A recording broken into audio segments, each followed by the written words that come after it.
Bunda kan meniti karirnya pun dari bawah, dari nol bisa dibilang. Terus banyak hujatan kiri kanan.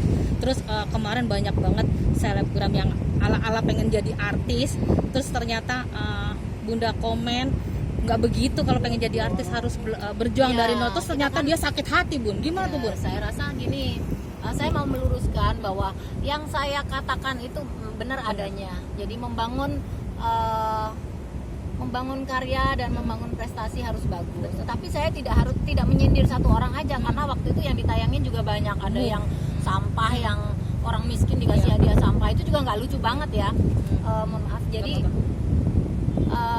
tidak satu orang aja yang saya omongin seperti itu. Jadi kalaupun ada yang tersinggung, ya sangat kepedean menurut saya. Jadi saya mohon maaf kalau seandainya ini sangat menyinggung. Tetapi kata-kata saya itu benar-benar mengajak dan mengarahkan adik-adik saya supaya membangun citra yang baik, image yang baik. Karena kasihannya kepada siapa? Kepada orang-orang yang sudah membangun karyanya bertahun-tahun.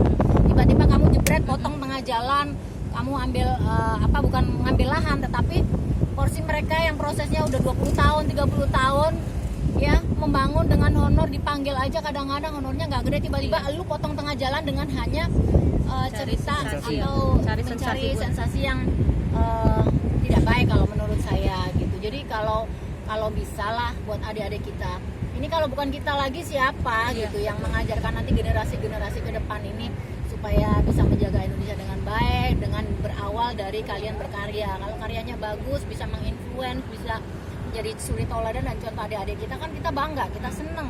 Jadi kita kalaupun udah dewasa, udah tua, nantinya melihat generasi yang baru-baru semuanya dengan karya yang cukup besar, kan kita bangga, kita seneng gitu. Bun, tapi Bunda ditantang loh.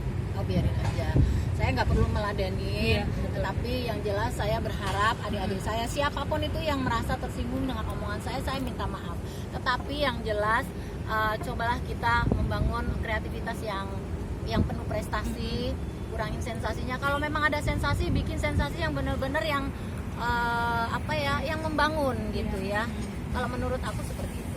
Tapi jadi, sekarang viral dengan sangat mudah banget. Ya itu sedih banget ya kalau viral dengan sangat mudah. Tapi yang jelas wadahnya, yang memberi wadah juga harus berpikir dua kali kalau memang tayangannya ini berbobot atau tayangannya memang jangan menghasilkan duit aja, tapi menghasilkan contoh yang baik kepada masyarakat. Kadang dibilang iri nggak sih, Bu? Bun. Kan insya Allah enggak. Insya Allah enggak. Ada yang diungkapkan nggak sih Bun kalau misalkan Ketemu dia, kalau ketemu dia kayaknya dia ini banget. Aduh, terima kasih banyak ya. Cukup saya memberikan komentar ini. Jadi mudah-mudahan kita semuanya menjadi generasi muda yang bijak dalam menghadapi sosial media. Mencari duit boleh yang halal, tapi kalau bisa jalannya jangan dengan hal-hal yang negatif. Bun, Vicky persiapan, Vicky sudah, Bunda, dengar gak atau Udah ikut dengar, dilibatkan? kan sahabat dekat sekarang ya. Jadi ya alhamdulillah untuk Mas Vicky dan Mbak Kalina kemarin sudah sempat sharing, sempat curhat bahwa kalian udah punya masa lalu sendiri-sendiri dan punya pengalaman gak enak sendiri-sendiri. Tapi kemarin sharing sama aku, gimana sih Bunda kok bisa 25 tahun lebih sama Mas Adam? Ya karena saya mencari kekurangannya Mas Adam. Kalau kekurangannya kita bikin menjadi kesempurnaan, itu insya Allah kita bisa barengan gitu. Jadi jangan melihat kelebihannya pasangan, melihat kekurangannya, bagaimana kita bisa mengimbangi, bagaimana kita bisa menghilangkan dan bisa melupakan itu, bisa membuat jadi bagus, jadi yang luar biasa untuk kesempurnaan dalam rumah tangga. Ya memang pertama modalnya harus saling percaya dan harus semangat masing-masing. Tapi banyak yang meragukan tabungan mereka seperti apa depannya? Kalau aku sejauh ini Kalina enggak. Mas Vicky juga kayaknya udah bilang, aku kayaknya udah cukup deh main-main, soalnya umurku udah segini gitu, kapan lagi, sedangkan anak-anak juga perlu hidup. Jadi mudah-mudahan calon pengantin ini benar kita doakanlah sakinah mawaddah warahmah nanti ke depan. Tapi mereka di mata Bunda seperti apa sih? Dua pasangan ini. Kalau aku sih melihat dari pantauan aku sendiri ya, insya Allah akan bertahan kalau seandainya kuat Mas Vicky dan Mbak Kalina dalam menjalani hidup rumah tangga, karena mereka sama-sama di dunia entertain tiap hari. Lihat Mas Vicky lihat orang cantik, Mbak Kalina juga lihat orang ganteng yang lebih ganteng, lebih hebat dari Mbak Kalina juga. Tapi yang membuat mereka adalah bagaimana mereka merangkum cinta mereka dengan segala kekurangan itu Bun, foto dong Bun. Jadinya gimana? Bun, Jadinya gimana? Jadinya ini nanti WA. Ayo wes, yes. Bun sedikit dong tadi yang soal penyanyi lokal Bunda masih mensupport segala macam dan banyak sekali artis-artis besar yang memberi batas gitu dengan para junior-juniornya gitu. Aku enggak. Aku sejujurnya kalau kemarin juga sempat ribut sama Nela, itu bukan ribut. Aku cuma negur dia lewat WA, lewat apapun karena tidak ada balasan. Jadi seperti itu. Nela sama aku juga sebenarnya baik gitu anaknya. Cuman kemarin mungkin dari manajemennya yang agak sedikit batasan karena juga aku dimintain tolong oleh salah satu stasiun televisi untuk menghubungi dan ternyata saya juga nggak bisa gitu. Itu aja sih sebenarnya. Jadi ya aku tegur lewat sosial media biar ada perhatian maksudnya. Tapi selebihnya sih saya udah melupakan, tapi adik-adikku semuanya sih nurut-nurut sebenarnya gitu.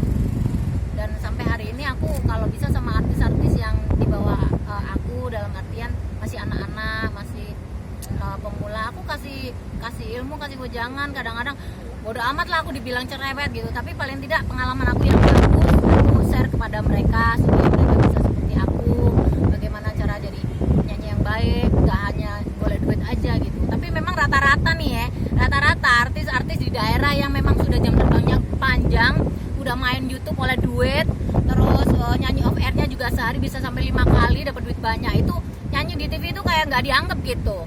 Jadi seolah-olah TV nasional itu kayaknya nggak penting gitu. Kalau menurut saya itu penting banget justru karena ini kan kalau TV nasional itu kan menyebar ke seluruh Indonesia. Tapi kalau kalian ngetop untuk satu daerah aja percuma juga karena kan akan tumbuh berkembang artis-artis pendatang baru yang sama gitu. Kalau kalian bisa eksis di nasional dibantu oleh stasiun televisi, ojo ndelok duite. Memang TV memang honornya nggak gede. Tapi kalian dari nasional kalian bisa terbang kemana-mana, diundang karena kalian ngetop gitu. Dan itu yang harus ditekankan kepada artis-artis daerah. Kalian itu jangan menerima duit yang tiap hari off airnya sampai 5-10 di daerah. Gak apa-apa lah, aku tiap hari nyanyi off air di sini udah 10 kali dalam satu hari. Kalau dibayar acara TV nasional udah buang waktu, buang segala macem duit gitu. Jadi itu kadang-kadang yang sampai hari ini tuh ada di otak adik-adik kita yang penyanyi yang ngetop yang tapi daerah ya. Jadi saya tekankan bahwa TV nasional itu penting buat kita. Oke, makasih Bunda. Makasih Bun, foto dulu Bun. Makasih Bunda. Pose. Gimana nih WA? Nah, aku oh iya. Lah kemarin yang itu sih ibu belum ya? Wawancara ibu. Belum. Iya wes. Kasih tukang foto. Bun tangan Bun. Bun tangannya, Bun tangan dulu. Bisa ya. Udah, nah cakep Bun. Bun, sini Bun. Dari sini Bun. Bunda.